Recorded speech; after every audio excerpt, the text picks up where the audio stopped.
Bonjour peuple de Dieu, bonjour bana Nzambe. Ezanga lisusu na musali na Nzambe na kombo ya mama Elijah Nathalie. Pokwa malamu, tongo malamu, journaux malamu, place bozwami.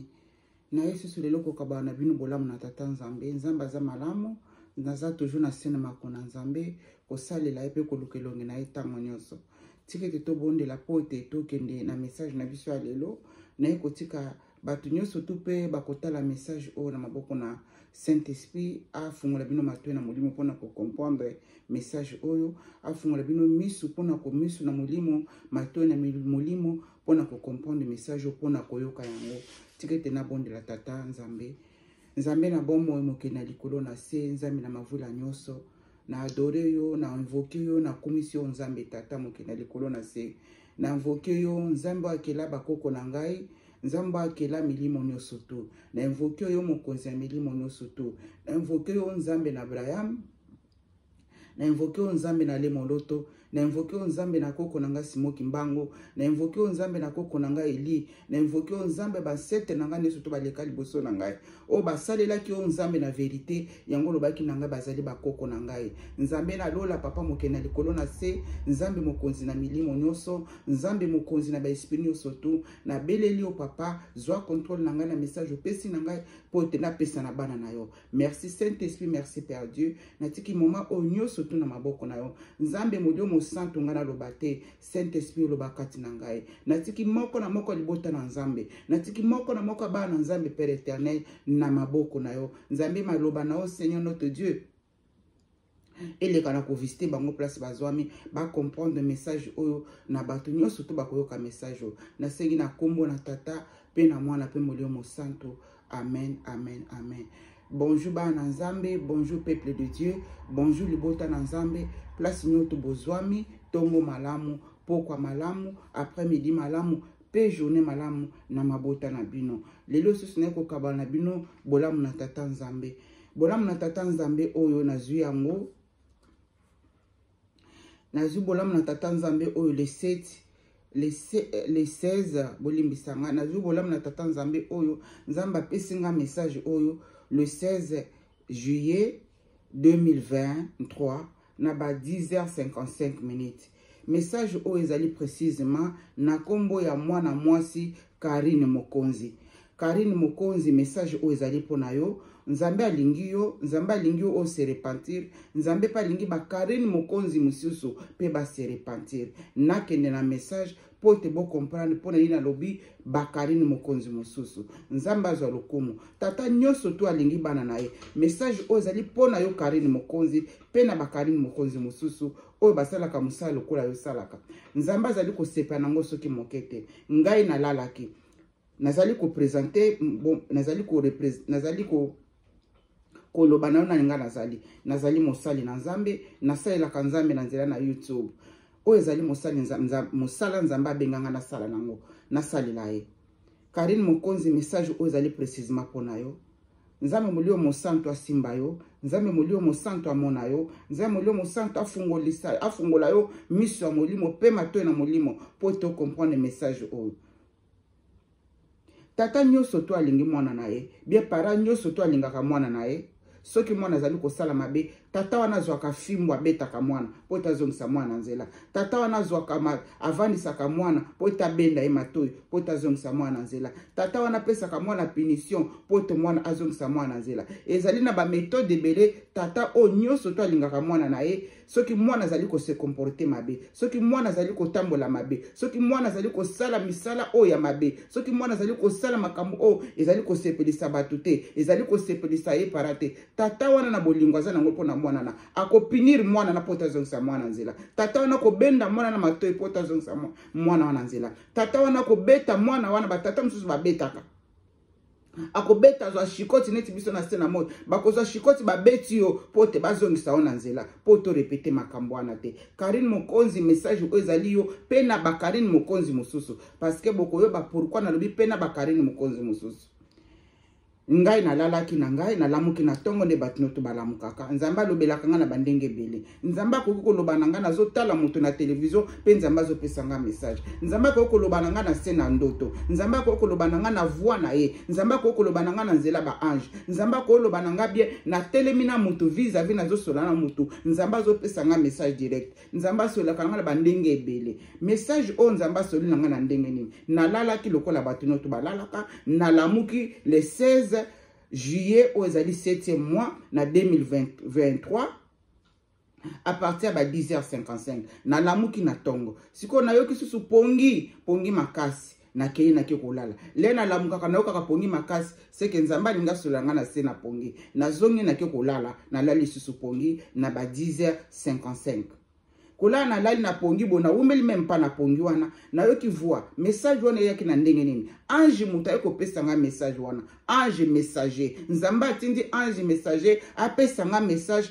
pona yo mama Karine Mokonzi pona yo sœur Karine Mokonzi bandeko bana Nzambe bozwa message bokomi salango pa Karine Mokonzi soki bato balandaka mama Elijah bayebi Karine Mokonzi na yebi mboka zalite na yebi place azalite bozwa video obo pesa ye ayoka yango ye moko na bobetela ye lisolo ya video oyo pe bozwa video oyo bopesa ngo na Karine Mokonzi pe bozwa ba video oyo bopartage ngo na ba Karine Mokonzi mususu oyo basalaka le même travail que Karine Mokonzi asalaka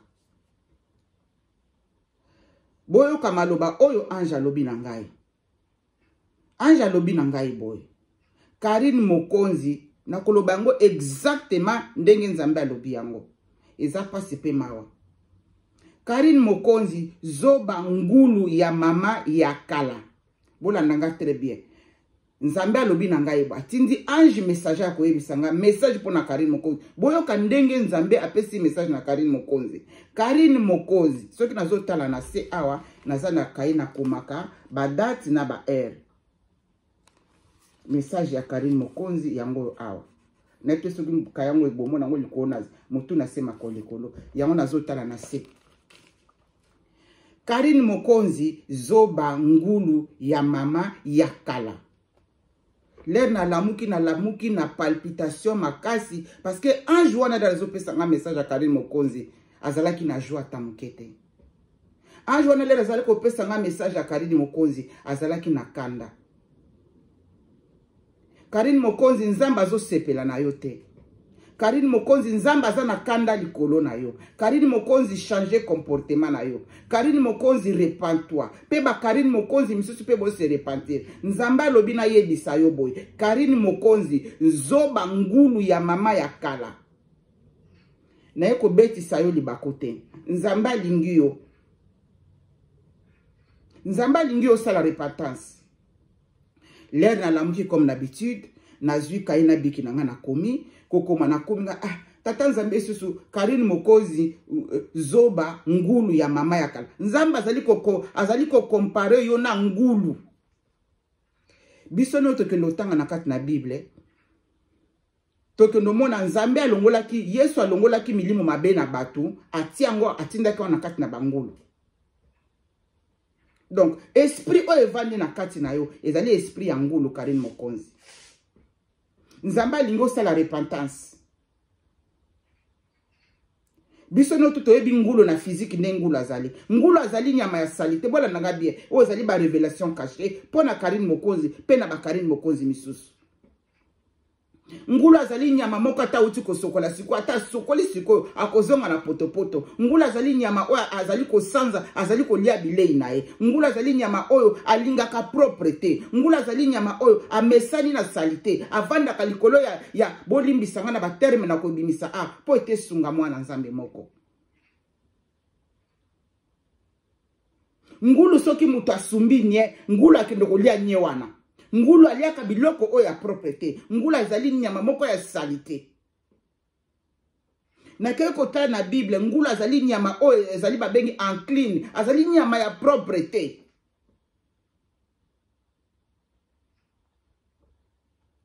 Karine Mokonzi luka Nzambe osala repentance siko l'air na bandi komitu na ba question l'air na lamuki na moi ndenge ni ba comparer mwana mwasi yo na ngulu oui mbala moko molio mo sante bandi koloba na ngai boka révélation cachée place ekangi. Karine Mokonzi azali na ba fruit ya molio mosantu te. Karine Mokonzi munoko na ye ebotaka ba fruit ya satana. Sa Karine Mokonzi azali mutu oyo abimisaka kaka mabe na munoko na ye. Azali kokende kotuka mitema na batu. Karine Mokonzi azali kolelisa batu na maloba na ye. Karine Mokonzi azali kopesa batu pasi na mitema na bango na maloba na ye. Na maloba ya mabe oyo abimisaka contre batu. Na kofinga batu, na kotonga, na kojije. Karine Mokonzi azali mutu oyo mama ya kala. Na pose pourquoi mama ya kala. Karine yo olongola bazemi ebele. Karine Mokonzi yo olongola bazemi ebele. Na ye kojije ete zali vina au privé. Karine Mokonzi, repens-toi. Nzamba za na posta ya molimo na yo.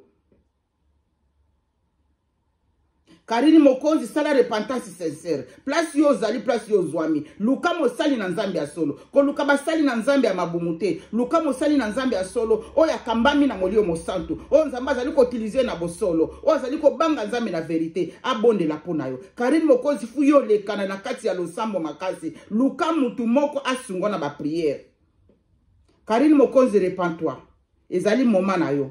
Ce que continue bo mupepa mabe ko ya na liboso na Karine Mokonzi. Alobi molimo na nzambe lobi na ngai, molimo na nzambe nani ange oya ekopesa nga message. Karine Mokonzi zoba ngulu ya mama yakala. Karine Mokonzi repens-toi. Molimo mosanto lobi na ngai, Karine Mokonzi azali na ba fruit ya Saint-Esprit te. Karine Mokonzi azali na fruit ya azali kaka na munoko na ye ebotaka voilà. Na munoko na ye ebotaka kaka ba fruit ya satana.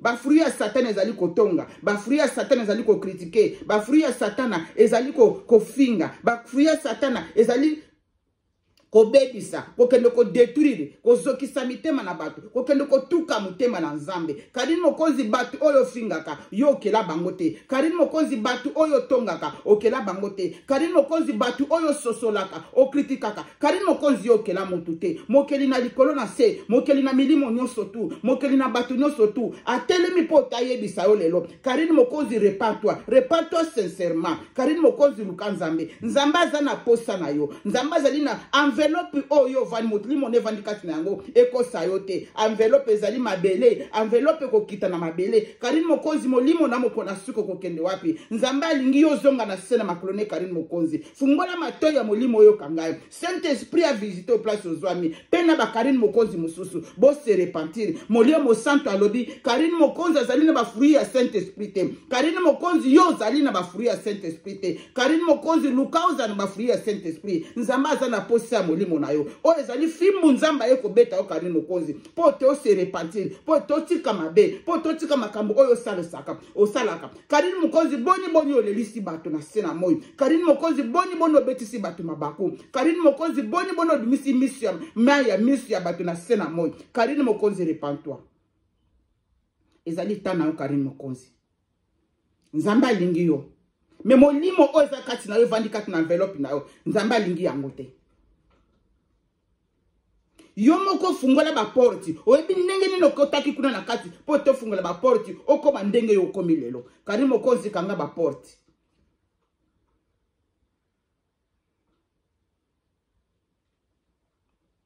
Repens-toi na bazemi oyo longola. Karine Mokonzi repens-toi na bazemi oyo longola. Molimo mosanto lobi na ngai Karine Mokonzi ngulu zoba ya mama ya kala. Ngulu azali salite. Ata bote kokoko za mwana na ye ya mwana na ye.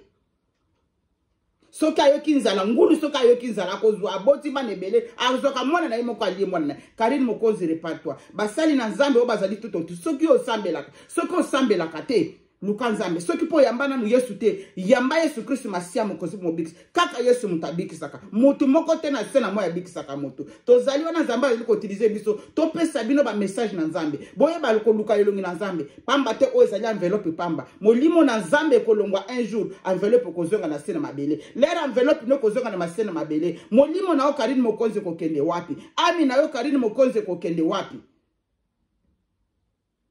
o ezali kelelo nazali ko beta nga nazali sentinelle nazali mwana mosala na nzambe nzambe ayebisi nga nabeta kelelo soki nabeti kelelo te mpo na avertir mabe wana ekokweyela ngai naye kobeta kelelo naye koavertir bino bana nzambe naye koavertir bakarini mokonzi mosusu parceke molimo na nzambe elobi na ngai bakarini mokonzi bazali ebele me na bakombo mosusu mpe na babilongi mosusu mpe basalaka mameme makambo oyo karini mokonzi asalaka bose repartir bakarini mokonzi mosusu boza na bilongi mosusu mpe na bakombo mosusu bose repartir là c'est l'esprit de Dieu qui m'a dit ça wana na lamuki molimo na nzambe ezali kosona na ngai bakarini mokonzi bazali ebele basalaka le même makambo karini mokonzi asalaka me baza na bakombo mosusu mpe baza na bilongi mosusu bose repartir nzambe aza na posa mitema na bino botika kotukisa bato mitema bato mosusu bolelisaka bango te lelo bali kolesa bato mosusu na sena moyo bali kozwa nde mbeli bali kotuba na kati na mutema na Yesu batu basala bino makambo moko te batu babo basala bino loko te botelemi wana pona kofinga batu ko critiquer batu bona kisangai batu bie bola kisabiso ba na nzambe batu boni karini mokonzi oyo kela batu boni oyo pesa ka pema karini mokonzi batu boni oyo pesa ka vi karini mokonzi batu boni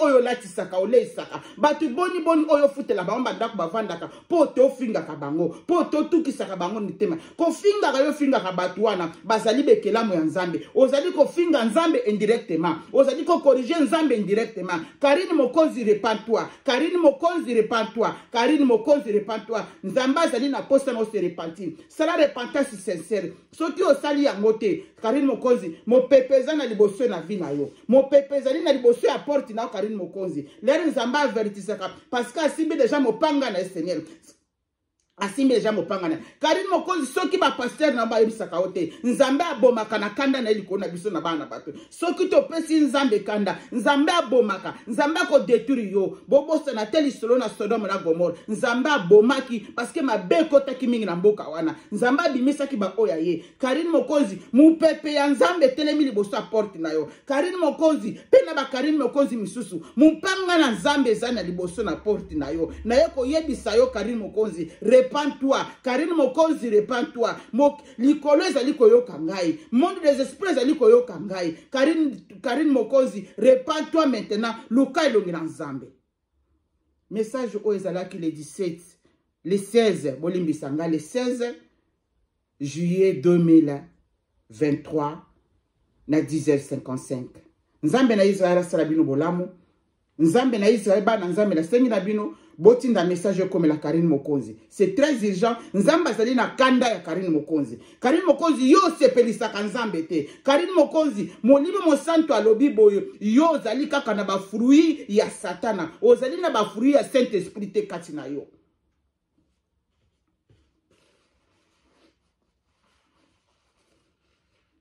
tikete nzambe mokena likolo na se asunga Karine Mokonzi repens-toi yoka luka longi na nzambe banda kolela nzambe soko vu vidéo bana nzambe boko misalanga vidéo pardon na meki ko luka contact na ye na vu contact na ye te ler na ye ko tala na ye ko découvrir kombo na beti kombo na ye na YouTube na moni azali mutu o azali ko tukisa batu mitema ezali mawape pasi Karine Mokonzi repens-toi Dieu a besoin de toi nzamba za na posa na yo wezalaki bolamu na tata nzambe pena ba Karine Mokonzi misusu boko misala bana na nzambe bo partager vidéo nzamba za na poste ya milimo ya batu oyo nzamba za na poste ya mulimo ya Karine Mokonzi a se repentir parce que mu pepetele mina liboso apporte na Karine Mokonzi Mokonzi abakonzi azana poste na ozonga na sena makolo na ye Karine Mokonzi mukonzi na bakonzi nyonso oya kela milimo pe nzoto oyo ayo oyo lobelaka azana posa ozonga na sena makolo na ye repens-toi nzambe na basakole merci papa na lelo na tondi na commission pona molamu na yo na komisi message na ope na tindi yango ekomela mwana na yo oyo kelaki nzambe bakomisa ngo kuna ayoka message na yo Seigneur notre Dieu yo solola na ye na ndingo solaki na ngai merci nzambe na bolingo nzambe na kembo netola masanjolema Dieu le Père Dieu le Fils et le Saint-Esprit na tiki bino nyonso na maboko na nzambe to banga nzambe to lingaye nzambe aza toujours na contrôle nzambe aza malamu azali ko sala pe toujours a continuer ko sala na sengi na kombo na tata pe na mwana pe molimo santo amen amen amen bye.